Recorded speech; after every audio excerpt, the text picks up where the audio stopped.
কারে বিশ্বাস করবেন? কে হবে আগামীর নেতা? আমাদেরকে স্বপ্ন দেখাবে।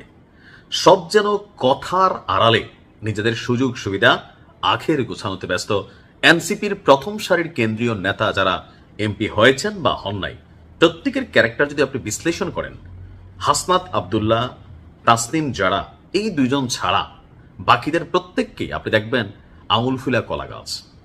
এর মধ্যে হান্নান মাসুদ, যার জন্য ফেরি মাঝপথ থেকে ঘুরে নিয়ে আসা হয়েছে, বিতর্ক গেল।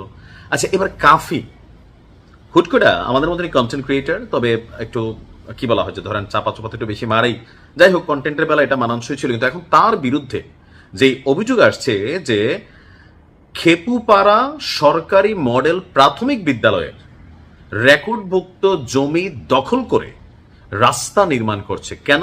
আসুন দেখে বিস্তারিত।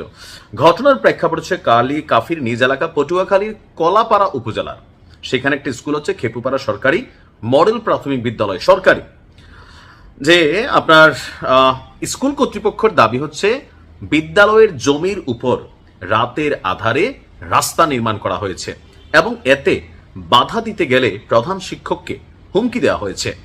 তারা উপজেলা নির্বাহী কর্মকর্তার কাছেও অভিযোগ দিয়েছেন। এতদিন যাবৎ এনসিপিতে জয়েন করার আগ পর্যন্ত as a single content creator কাফির পরিচয় ছিল, কিন্তু এনসিপিতে যোগ দেওয়ার পরে তার দলীয় একটা শক্তি হয়েছে, একটা উইং হয়েছে। ক্ষমতায় বিএনপি থাকলেও এনসিপিকে বিএনপি প্রচুর সম্মান করে, ভয়ও পায়। নাসিরুদ্দিন পাটোয়ারি তারেক জিয়াকে প্যাকেট কইরা লন্ডন পাঠাই দেবে বলার পরেও বিএনপির যখন অবস্থান আমি বুঝছি, নাসিরুদ্দিন পাটোয়ারির মির্জা আব্বাসের ইস্যুতে নাসিরুদ্দিন পাটোয়ারির বিরুদ্ধে যখন মামলা করতে গেছে, মামলা নেওয়া হয় নাই, তখনই বুঝছি বিএনপি সরকার আসলে এনসিপিকে কি পরিমাণ সমীহ করে। উপরে উপরে হয়তো অনেকে অনেক কিছু বলে, বাট বিস্তারিত হচ্ছে এটাই।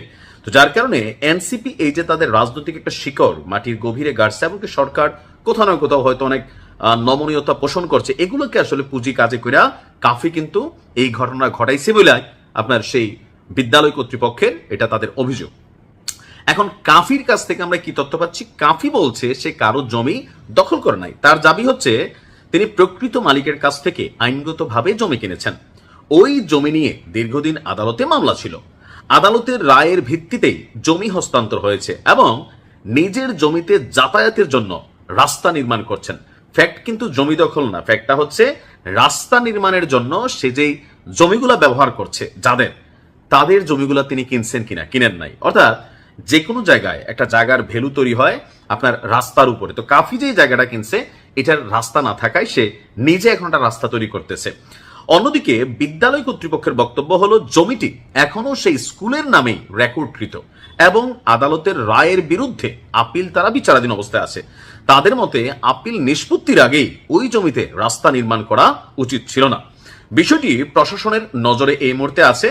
তো এখন পর্যন্ত কোনো আদালত বা সরকারি তদন্তে এই যে জমি দখলের বিষয়টা নিয়ে একটা সাংঘর্ষিক অবস্থান আছে, চূড়ান্তভাবে সামনে আসে নাই। তো এই মামলা বিশাল একটা জটিল। তবে আমার কাছে মনে হয়েছে কাফি চাইলে অন্য জায়গায় জায়গা কিনতে পারতো, একটা স্কুল কর্তৃপক্ষের জায়গা, এটা নিয়ে একটা মামলা চলমান। এটা তো একটা মানে জনকল্যাণমূলক কর্মকাণ্ড, একটা স্কুল হয়তো তারা জায়গাটা বাড়াচ্ছে খেলার মাঠের জন্য বা সামহাও যে কোনো কিছু একটা হয়তো বা আছে। তো সেই ক্ষেত্রে কাফির অন্তত এই জায়গাতে হাত দেওয়া উচিত হয় নাই। অন্য জায়গায় জায়গা কিনতাম, আবার রাস্তার সাথে টাকা তো আছেই, অনলাইন থেকে তো ভালোই কামাই করি আমরা যারা আছি, আমরা তো জানি। তো সেই ক্ষেত্রে ওই জমিটাই কেন নিতে হবে? এগুলো ওজন নষ্ট করে। দেখা যাক কি হয়। ভালো থাকুন।